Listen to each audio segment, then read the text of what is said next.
Hello everyone, welcome to concept decoder. आप सभी का कॉन्सेप्ट डिकोडर पे स्वागत है।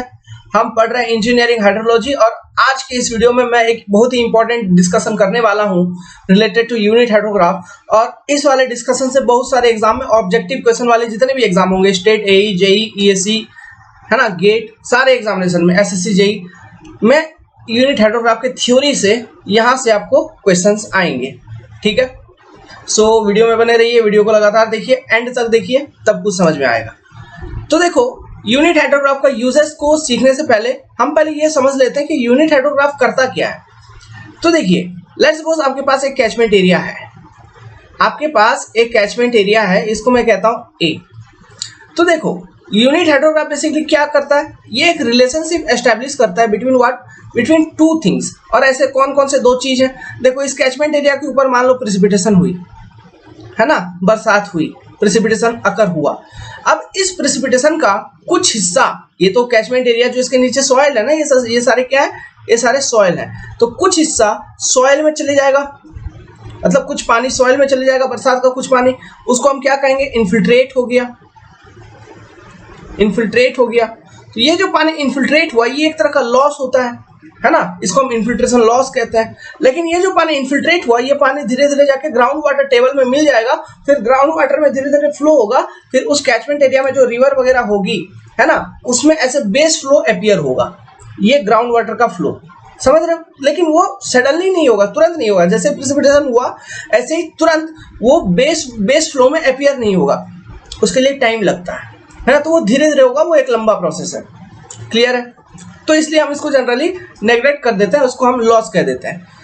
सो ये धीरे धीरे समय के साथ, जैसे प्रेसिपिटेशन आपकी होते चल रही है, फिर समय के साथ धीरे धीरे क्या होगा, इन्फिल्ट्रेशन लॉस जैसे आपका सेटिस्फाई हो जाएगा, तो उसके बाद का जो पानी है वो क्या होगा, वो अपीयर होगा as a surface run off, मतलब वो जमीन के ऊपर बहना शुरू कर देगा, फ्लो होना शुरू कर देगा, है ना।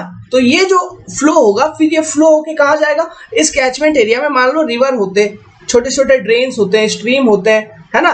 तो इन स्ट्रीम्स में, छोटे छोटे नाले में, ओके, कहने का मतलब छोटे छोटे नाले में फ्लो होके जाएगा, फिर वहां से जो आपका इस कैचमेंट एरिया का जो मेन स्ट्रीम होगा, इसमें ये सारे पानी फ्लो होके आ जाएंगे। फिर हम क्या करते हैं, इस कैचमेंट एरिया के आउटलेट के आसपास हम क्या करते हैं, डिस्चार्ज का मेजरमेंट लेते हैं। मतलब ये जो रन ऑफ हुआ है, इस रन ऑफ के कारण जो आपका मेन स्ट्रीम है, उसमें आपका डिस्चार्ज की लेवल बढ़ रही है कि नहीं, है ना। जैसे जैसे आपका बरसात हो रहा है, फिर डिस्चार्ज का लेवल बढ़ रहा है, तो हम डिस्चार्ज का मेजरमेंट लेते हैं, है ना। इसी चीज को हम कहते हैं क्या, डायरेक्ट रन ऑफ। सो ये जो यूनिट हाइड्रोग्राफ है, ये क्या एस्टैब्लिश करता है, it basically establish the relation between the effective rainfall या फिर एक्सेस रेनफॉल, है ना, effective rainfall and your direct run of. So ध्यान रखिएगा, एग्जाम में ये चीज को पूछा जा सकता है एज ए ऑब्जेक्टिव। क्लियर है। तो ये इन दोनों फैक्टर के बीच में रिलेशनशिप एस्टैब्लिश करता है, और concept of unit hydrograph is very much important for understanding A catchment, hydrology of A catchment. ठीक है। सो चलिए देखते हैं इसका किस तरह से हम इस्तेमाल कर पाएंगे। तो लिखिए यूजेस में सबसे पहला यूज देखिए, आपके पास अगर किसी कैचमेंट एरिया का यूनिट हाइड्रोग्राफ है, तो उस यूनिट हाइड्रोग्राफ को यूज करके उस कैचमेंट एरिया का flood hydrograph for extreme rainfall conditions आप डेवलप कर सकते हो कि नहीं। फ्लड हाइड्रोग्राफ डेवलप करना क्यों इंपॉर्टेंट है, ताकि हमको ये पता लग पाए कि पीक फ्लो उस कैचमेंट एरिया में कितना आएगा, कैचमेंट एरिया में बाढ़ आने की संभावनाएं है कि नहीं। इन सब चीजों को आप एनालिसिस कर सकते हैं by using the concept of unit hydrograph, है ना, क्योंकि हम इससे एक फ्लड हाइड्रोग्राफ बना सकते हैं। फ्लड हाइड्रोग्राफ कैसे बनाएंगे बच्चों, जो भी रेनफॉल एक्सेस हुआ है उसके कारण यूनिट हाइड्रोग्राफ अगर मेरे पास है, तो रेनफॉल एक्सेस के कारण हम डायरेक्ट रन ऑफ हाइड्रोग्राफ बना लेंगे। ठीक है। डायरेक्ट रन ऑफ हाइड्रोग्राफ बनाने के बाद हम क्या करेंगे, उसमें बेस फ्लो को ऐड कर देंगे, तो हमको क्या निकल जाएगा, फ्लड हाइड्रोग्राफ मिल जाएगा, क्या नहीं, है ना। तो इस चीज को हम कर सकते हैं। नाउ दूसरा इंपॉर्टेंट पॉइंट जो हम यूनिट हाइड्रोग्राफ का जिसमें यूज करते हैं, in case of flood forecasting, है ना, कि आगे मतलब अगर इस लेवल का, इस मैग्नीट्यूड का, अभी फोरकास्टिंग मतलब आगे का भविष्य बताना, फोरकास्ट करना मतलब पहले से ही किसी चीज को बता देना, उसको हम कहते हैं फोरकास्टिंग। इन सब चीजों को हम करेंगे, फ्लड राउटिंग में करेंगे, चैनल राउटिंग, रिजर्वियर राउटिंग, है ना, इन सब चीजों में करेंगे। तो फोरकास्टिंग टेक्निक मैं बताऊं आपको, ठीक है। तो फ्लड फोरकास्ट करने में यूनिट हाइड्रोग्राफ आपका यूज मतलब काफी यूज होता है। जैसे कि फॉर एग्जांपल आगे हमको अभी पता नहीं है, लेकिन आगे क्या है कि हम ऐसा मानते हैं कि आगे हो सकता है 6 सेंटीमीटर एक्सेस रेनफॉल मैग्नीट्यूड, इतना एक्सेस रेनफॉल मैग्नीट्यूड का प्रेसिपिटेशन हो सकता है। तो करस्पॉन्डिंग टू 6 सेंटीमीटर मैं DRH और उसका फ्लड हाइड्रोग्राफ निकालूंगा, वहां से मैं पीक फ्लड निकालूंगा कि नहीं, समझ रहे हैं? मतलब आगे डिफरेंट रेनफॉल कंडीशंस के कारण हम फ्लड को फोरकास्ट कर सकते हैं, तो ये चीज में यूज करता है। फिर अगर हम फोरकास्ट कर लिए, अगर हमको डेंजर लग रहा है, तो हम इस तरह से एक warning system based on rainfall हम एक डेवलप कर सकते हैं कि नहीं।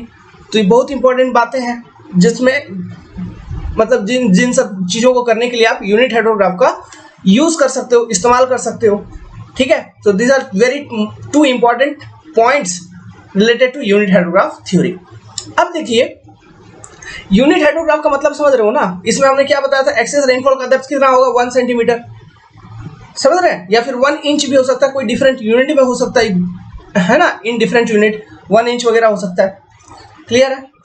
अब चलिए अब हम इसका देखते हैं limitations. What are the limitations of unit hydrograph. Limitation कहने का मतलब है हम कैसे कंडीशंस में इसको यूज नहीं कर सकते, या फिर इसके खामियां क्या क्या है, यही चीज होगा इसका लिमिटेशन। इससे भी बहुत तरह के क्वेश्चन पूछे जाते हैं, और मेन क्वेश्चन इसके लिमिटेशन से ही पूछे जाते हैं। इन सब चीजों को हमने इससे पिछले वाले जो वीडियोस हैं इंजीनियरिंग हाइड्रोलॉजी के, उसमें हमने डिस्कस किया है, लेकिन फिर भी मैंने सोचा कि एक जगह पर ही एकत्रित कर दूं एक ही वीडियो में, तो ज्यादा अच्छा रहेगा। तो यहाँ से आप नोट्स इसका बना लीजिएगा।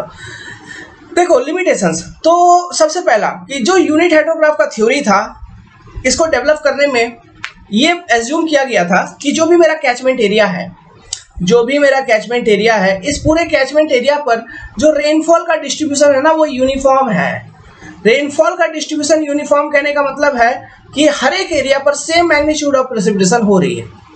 मतलब इस एरिया में जितना प्रेसिपिटेशन हो रहा है, इधर भी इतना हो रहा है, उधर भी इतना हो रहा है, इधर भी इतना हो रहा है, इधर भी इतना हो रहा है, मतलब सेम पूरे कैचमेंट एरिया पे सेम प्रेसिपिटेशन हो रहा है। मतलब यूनिफॉर्म डिस्ट्रीब्यूशन ऑफ रेनफॉल को एज्यूम किया गया था, जो कि होता नहीं है।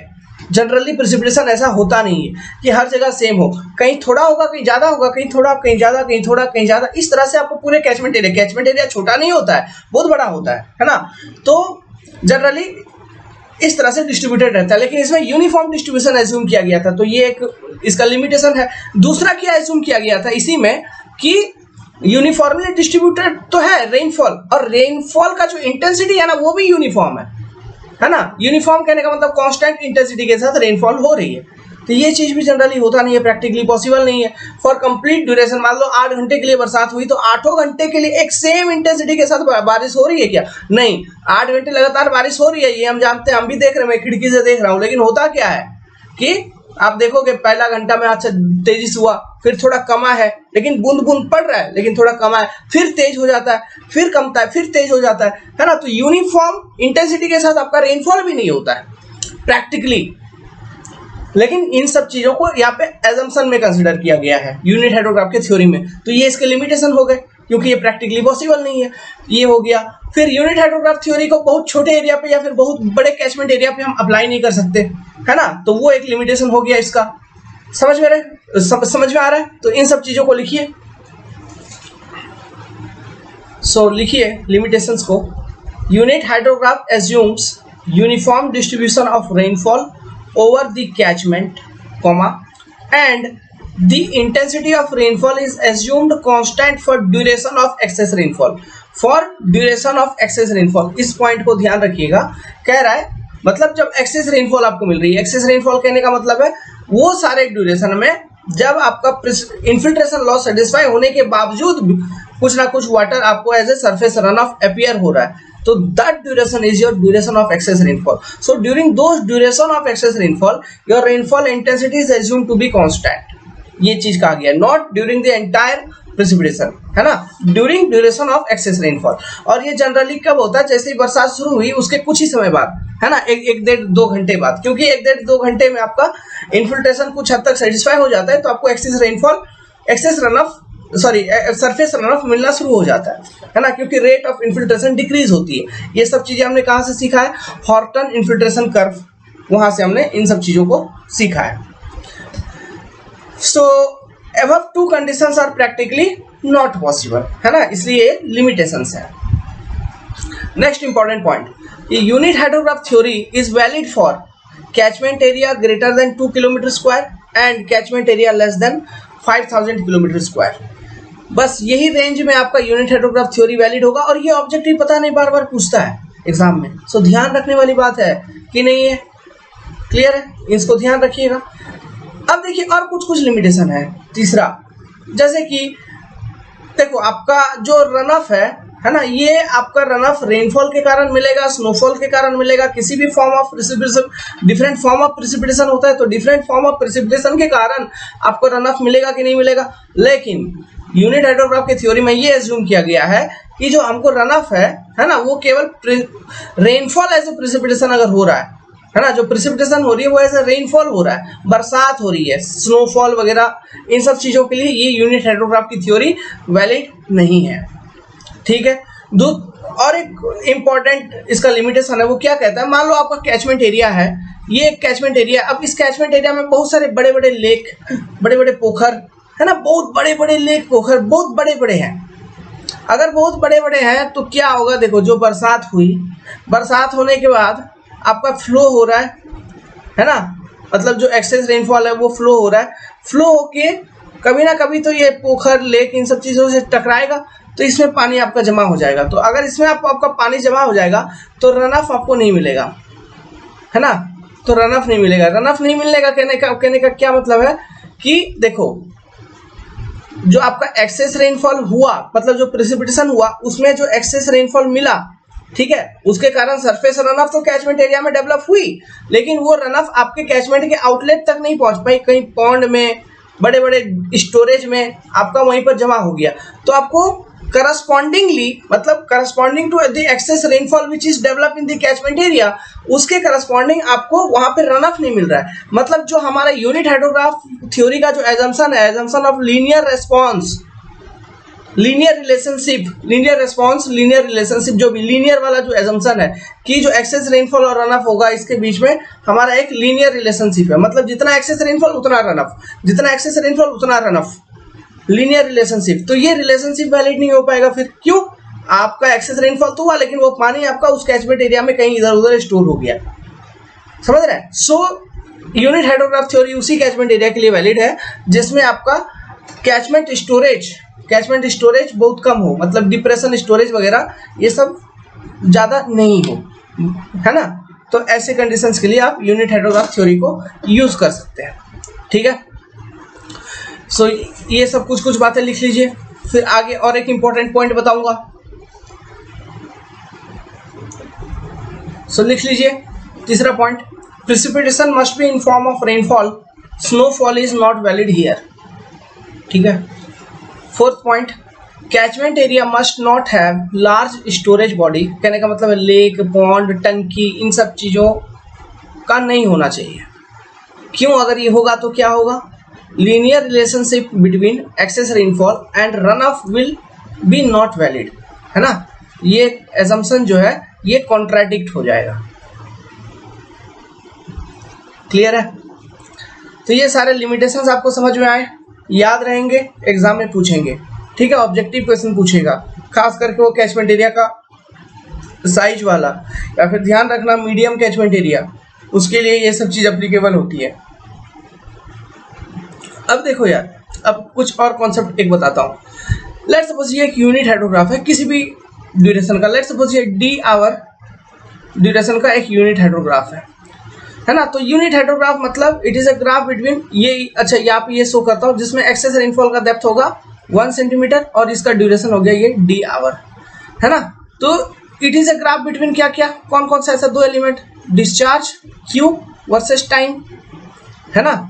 सो इसमें देखिए ये आपका ये क्या है, पीक डिस्चार्ज है ना, सबसे मैक्सिमम वाला, इसको हम क्यू पी कहेंगे। फिर ये टाइम आपका 0, फिर ये आपका टाइम लास्ट वाला टाइम, मतलब फ्रॉम टाइम 0 टू ये लास्ट वाला, इस टाइम पीरियड को हम क्या कहते हैं, टाइम बेस, टीबी। सो एक चीज याद रखिएगा, ऑब्जेक्टिव क्वेश्चन में पूछा जाएगा कि यूनिट हाइड्रोग्राफ थ्योरी में आपका टाइम बेस में कितना % एरर है ना अलाउड है, और पीक डिस्चार्ज में कितना % एरर या फिर वेरिएशन अलाउड है। तो टाइम बेस में, बेस टाइम में, टोटल बेस टाइम में 20% variation is allowed, variation is allowed. ठीक है, ऑब्जेक्टिव में ये वैल्यूज पूछ सकता है 10-20 वाला। और पीक डिस्चार्ज में 10% वेरिएशन इज अलाउड, मतलब 10% गलत सलत हो सकता है, टाइम बेस में 20% गलत सलत हो सकता है, इतना वेरिएशन अलाउड है। वेरिएशन इज अलाउड, ठीक है। तो अगर ये अलाउड है तो इसका मतलब ये नहीं कि हम क्वेश्चन को गलत बनाएंगे, नहीं, वो अलाउड है। तो ये वैल्यू याद रखना है आपको 10 और 20। ये छोटे छोटे एग्जाम जैसे DFCCIL का एग्जाम अभी आने वाला है, या फिर SSC जेई का एग्जाम में बैठ गए, या फिर जैसे राजस्थान जेई का एग्जामिनेशन अभी हुआ, इस तरह के छोटे छोटे एग्जाम, स्टेट का ए और जेई वाले जितने भी एग्जाम होंगे उसमें ये सब छोटे छोटे वैल्यू 10% 20% सब पूछेंगे आपको, है ना। पढ़ाई को देखो यार, पढ़ाई को अपनाना पड़ेगा, पढ़ाई यही सब चीज़ है। याद करो, रिवीजन करो चीज़ों को, सब समझ में आएगा। मेरा वॉइस आपको अगर इम्पैक्टफुल लगता है, समझ में आता है, तो एक बार वीडियो देखने का, समझने का, फिर दोबारा नहीं पढ़ने का, नोट्स बनाने का, है ना। अब देखो इसमें से मैं और कुछ इंपॉर्टेंट बता देता हूँ। फॉर एग्जांपल देखो यार, ये जो यूनिट हेड्रोग्राफ है, इसका आपको एरिया अगर आपको निकालना है, तो एरिया अंडर दिस यूनिट हेड्रोग्राफ अगर आप निकालोगे तो आपको ये एरिया क्या दे रहा होगा, ये दे रहा होगा टोटल वॉल्यूम ऑफ वाटर, है ना, टोटल वॉल्यूम ऑफ वाटर जो कि सरफेस रन ऑफ के मदद से आपका आया था उस सेक्शन पे जहां पर आपने इस यूनिट हाइड्रोग्राफ को प्लॉट किया है ना, corresponding to 1 centimetre depth of excess rainfall over that catchment area. यही चीज आपको दे रहा होगा, है ना, इसके अंदर का टोटल वॉल्यूम। तो इसके अंदर का मतलब इसके अंदर का टोटल एरिया, है ना, जो कि दे रहा होगा वॉल्यूम, क्योंकि देखो डिस्चार्ज का यूनिट आपको किस में, मीटर क्यूब पर सेकंड, इस तरह से कुछ होगा, टाइम का यूनिट आवर वगैरह में, है ना। तो एरिया अंडर दिस कर्व अगर आपको निकालना है तो आपको Q इंटू टी करना है बेसिकली, मतलब x axis into y axis या फिर y इंटू एक्स करना है। तो Q इंटू टी करोगे तो इसका यूनिट देखो, general unit in form of volume का यूनिट आ जाएगा। तो मतलब एरिया अंडर दिस कर्व अगर हमको निकालना है तो हमको वॉल्यूम का यूनिट हमको निकलेगा, मतलब वॉल्यूम निकलेगा। तो वो वॉल्यूम क्या है, that is the volume of the total surface run off, है ना, volume of the total water appeared as surface run off due to excess rainfall depth of 1 centimetre over that catchment area. समझ में आ रहा है। ये मान लो आपका एक कैचमेंट एरिया है, ठीक है। तो इस कैचमेंट एरिया के अंदर ये कॉन्सेप्ट से बहुत सारे न्यूमेरिकल सॉल्व हो जाएंगे। इस कैचमेंट एरिया का एरिया है A, किलोमीटर स्क्वायर, हेक्टेयर जो भी है ना, A। नाउ इस कैचमेंट एरिया पे प्रेसिपिटेशन हुई कुछ ऐसा कि उस प्रेसिपिटेशन के कारण जो एक्सेस रेनफॉल का डेप्थ है इस पूरे कैचमेंट एरिया पे 1 सेंटीमीटर है। अब ये 1 सेंटीमीटर एक्सेस रेनफॉल डेप्थ जो इस कैचमेंट एरिया पे है, ये जब फ्लो हो जाएगी, है ना, और आप किसी मतलब आउटलेट पर आप जब डिस्चार्ज की मेजरमेंट, रन ऑफ की मेजरमेंट करोगे, फिर करस्पॉन्डिंग टू टाइम, है ना, जैसे कि unit hydrograph D hour duration का है तो 0 to ये डी होगा, फिर यहाँ पे कोऑर्डिनेट होगी डी, फिर ये टाइम इंटरवल डी डी होते रहेगा ऐसे, ये भी डी, है ना, ये भी फिर डी, फिर ये डी, इस तरह से डिफरेंट टाइम इंटरवल आप क्या निकाल लोगे, ऑर्डिनेट निकाल लोगे, है ना। तो यही आपका हाइड्रोग्राफ प्लॉट हो जाता है। समझ में आ रहा है। तो इसका मतलब ये हुआ, यहाँ पे देखो ये जो कैचमेंट एरिया इंटू 1 सेंटीमीटर है, ये जो कैचमेंट एरिया इंटू 1 सेंटीमीटर है, एरिया कैचमेंट एरिया मतलब इसका यूनिट मान लो मैं सेंटीमीटर स्क्वायर में ले रहा हूँ, सेंटीमीटर स्क्वायर इंटू 1 सेंटीमीटर, है ना, 1 सेंटीमीटर। तो ये क्या दे रहा है, सेंटीमीटर क्यूब। तो क्या ये एक वॉल्यूम का यूनिट है, दिस इज ऑल्सो 1 वॉल्यूम, है ना। तो ये जो वॉल्यूम है ये किस चीज का वॉल्यूम है, टोटल पानी का, वाटर का वॉल्यूम है। तो ये जो वाटर का वॉल्यूम है, क्या यही वाटर का वॉल्यूम इस हाइड्रोग्राफ के अंदर में है, इस यूनिट हाइड्रोग्राफ के अंदर में है ना। तो यहां से तो इसका मतलब ये कर सकता हूं मैं कि यहाँ पे देखो इसका एक सिंपल फॉर्मूला बना देता हूं, ठीक है, ओके। सो ये देखो, लेट्स सपोज आपका ये कैचमेंट एरिया है A, जिसके ऊपर 1 सेंटीमीटर डेप्थ का रेनफॉल हुआ, है ना। तो इसका जो आप वॉल्यूम निकाल रहे हो, लेट्स सपोज ये है V1, और area under this unit hydrograph, इस ये जो कैलकुलेट करो, ये आपको एक वॉल्यूम दे रहा है V2। तो हमेशा क्या करना, A इक्वल टू V2 कर देना, सॉरी ये V1 इक्वल टू V2 कर देना, V1 इक्वल टू V2। तो V1 में क्या आ जाएगा, अगर यूनिट हाइड्रोग्राफ का कॉन्सेप्ट है तो V1 में आ जाएगा एरिया इंटू 1 सेंटीमीटर, और V2 में क्या आ जाएगा, एरिया अंडर दिस हाइड्रोग्राफ निकाल लोगा। समझ में आ रहा है। तो ये हो गया यूनिट हाइड्रोग्राफ कॉन्सेप्ट। यहाँ से बेसिकली आपको क्या पूछेगा, आपको पूछेगा अगर यूनिट हाइड्रोग्राफ के कॉन्सेप्ट से सॉल्व मतलब कुछ क्वेश्चन इस तरह इस कंजर्वेशन ऑफ वॉल्यूम वाले कॉन्सेप्ट पर दे दिया है तो आपसे पूछेगा कि कैचमेंट एरिया का वैल्यू, ए का वैल्यू कितना है, ए का निकाल के बताओ वैल्यू। या फिर अगर डायरेक्ट रन ऑफ हाइड्रोग्राफ दिया है ना, तो वहां से आपको पूछेगा डायरेक्ट रन ऑफ हाइड्रोग्राफ दिया है तो वहां से आपको पूछेगा डायरेक्ट रन ऑफ का डेप्थ कितना है। ये जो 1 सेंटीमीटर यहाँ पे लिखा हूं तो ये 1 सेंटीमीटर अननोन रहेगा। फिर यहाँ पे मान लो कि x सेंटीमीटर है तो ये x सेंटीमीटर निकालने के लिए हमको क्या करना होगा, ये मान लो x सेंटीमीटर हो गया तो इस इक्वेशन को यूज करके ये x सेंटीमीटर में कैसे निकालूंगा, x centimetre will be equal to v2 upon a की नहीं, v2 मतलब क्या, area under the direct run off hydrograph जो भी दिया होगा। समझ रहे कि नहीं? इस तरह से ये कंजर्वेशन ऑफ वॉल्यूम वाला कॉन्सेप्ट को यूज करके डिफरेंट चीजों को आप सॉल्व कर सकते हैं। अब चलो मैं ये चीज बता देता हूँ, एक शॉर्टकट ट्रिक बता देता हूँ कि ये एरिया अंडर दिस हाइड्रोग्राफ कैसे कैलकुलेट करोगे। कैलकुलेट करना बड़ा सिंपल है, x इंटू वाई एक्सिस करना है, लेकिन हम मैथमेटिक्स का एक फॉर्मूला यूज कर देते हैं जिसको हम कहते हैं सिम्पसन्स 1/3 रूल। इस वाले फॉर्मूला को यूज करके भी हम एरिया अंडर दिस कर्व आसानी से निकाल पाएंगे। कैसे, ये देखो सिम्पसन्स 1/3 रूल में क्या होगा, एरिया अंडर दिस कर्व आप कैसे निकालोगे, ये आपका ड्यूरेशन हो जाएगा, ये आपका इंटरवल हो जाएगा, है ना, ये जो टाइम इंटरवल है ये आपका डी, ये इंटरवल हो गया। लेट्स सपोज इसको मैं कहता हूँ h, है ना, तो h/3, तो h देखिए h का यूनिट बेसिकली अगर आवर में होगा, है ना, तो हमको एरिया जो हम इसका कैलकुलेट करेंगे मतलब हमको ओवरऑल क्या चाहिए, वॉल्यूम, तो हम वॉल्यूम बेसिकली हम कैलकुलेट करेंगे मीटर क्यूब में, है ना, बेसिकली हम मीटर क्यूब में वॉल्यूम को कैलकुलेट करेंगे। और डिस्चार्ज ऑलवेज हमेशा जनरली मीटर क्यूब पर सेकंड में आपको क्वेश्चन में भी दिया रहेगा और टाइम दिया होगा आवर वगैरह में। जनरली हो सकता है वो मिनट में भी दिया हो, कोई बात नहीं है, अगर वो ध्यान रखना, है ना, वो हो सकता है वो मिनट में भी दिया हो, लेकिन मैं अभी ये जो फॉर्मूला लिखूंगा इसमें मैं एज्यूम कर रहा हूँ कि ये जो टाइम दिया था, है ना, ये जो टाइम इंटरवल जैसे कि डी आवर मतलब 4 आवर, फिर ये इंटरवल अगेन 4 आवर, तो ये आवर में दिया है 4 आवर में ऐसा, या 2 आवर या फिर 3 आवर, कोई भी हो सकता है, कोई भी corresponding to unit hydrograph duration, ठीक है।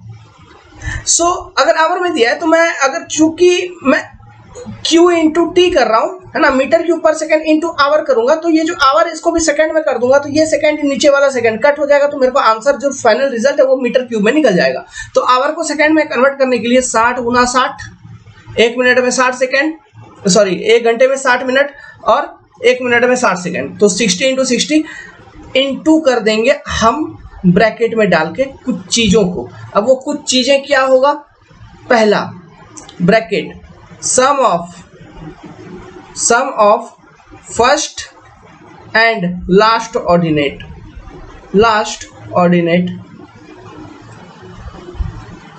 ठीक है, plus 2 into sum of all odd ordinate,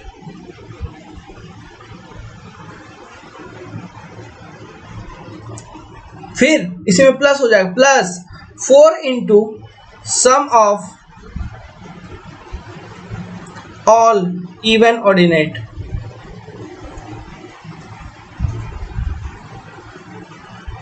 है ना, ये bracket close.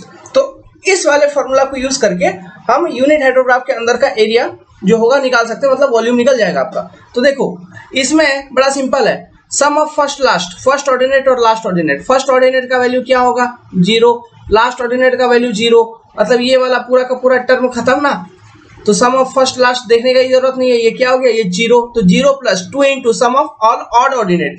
All odd ordinate कहने का मतलब क्या है, देखो यहाँ पे अच्छे से देखना, ये वाला 0 हो गया तो फर्स्ट ऑर्डिनेट, ये सेकंड ऑर्डिनेट, ये थर्ड ऑर्डिनेट, ये फोर्थ ऑर्डिनेट, ये फिफ्थ ऑर्डिनेट, ये सिक्स्थ ऑर्डिनेट, ये सेवंथ ऑर्डिनेट, ये 8th ऑर्डिनेट। तो sum of all odd ordinate मतलब ordinate corresponding to third position, मतलब ये वाला तीसरा वाला जो ब्लू में ड्रॉ कर रहा हूँ, ordinate corresponding to fifth position क्योंकि फिफ्थ जो ऑड है, फिर ordinate corresponding to seventh position, तो ये 3 ऑर्डिनेट लेंगे, 3 वाला, 5 वाला और 7 वाला, इनको ऐड कर देंगे और 2 से गुना कर देंगे, फिर उसमें प्लस करेंगे, हाँ 4 गुना सम ऑफ इवन ऑर्डिनेट। इवन कौन कौन सा बच गया भाई, 2 बच गया, 4 बच गया, 6 बच गया, ये 3 ऑर्डिनेट बच गया, है ना, तो ये सारे इवन ऑर्डिनेट हो गए। फर्स्ट और लास्ट वाला को तो 0 0 उसको हम पहले ही कंसिडर कर लिए थे, है ना, तो 4 into sum of all even ordinate, bracket close. Multiply कर दिया धड़ाधड़, तो ये क्या निकल गया आपका मीटर क्यूब में निकल जाएगा वॉल्यूम, है ना, जो कि है area under this unit hydrograph. इस कॉन्सेप्ट को आप डायरेक्ट रन ऑफ हाइड्रोग्राफ के लिए भी यूज कर सकते हैं, डीआरएच के लिए भी कोई प्रॉब्लम नहीं है ना, एरिया निकालने के लिए।